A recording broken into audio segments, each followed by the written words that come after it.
चलिए बिना देर किए हम अपना उपविषय प्रारंभ करते हैं, जो है रचना के आधार पर वाक्य भेद। वैसे तो ये कक्षा 9वीं और 10वीं दोनों का ही पाठ्यक्रम में सम्मिलित है, तो पहले जो हम प्रारंभ करेंगे वो कक्षा 9वीं के पाठ्यक्रम से शुरू करेंगे। तो अब मैं आपको प्रारंभ कर रही हूँ रचना के आधार पर वाक्य भेद।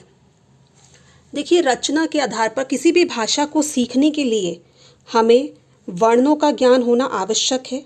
वर्णों के पश्चात हमारे को शब्दों का ज्ञान होना चाहिए और शब्दों के पश्चात जो है हमें वाक्य बनाने प्रारंभ करते हैं।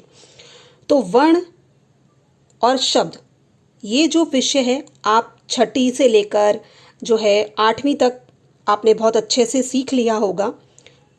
फिर भी मैं एक छोटा से माध्यम से, उदाहरणों के माध्यम से आपको जो है इसको समझाना चाहूँगी।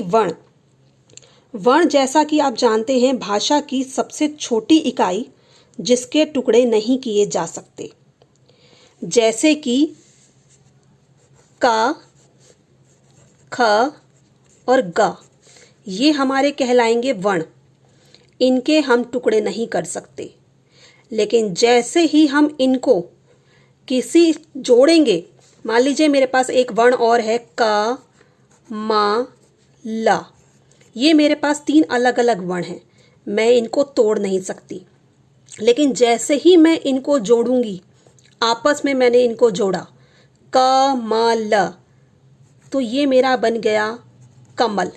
तो ये मेरी बन गई शब्द की रचना, तो ये मेरा बन गया शब्द।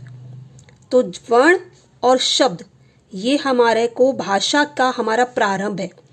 जब हमें वर्णों का और शब्दों का ज्ञान ठीक प्रकार से हो जाता है तो हमारे को वाक्य बनाने में बहुत ही आसानी हो जाती है।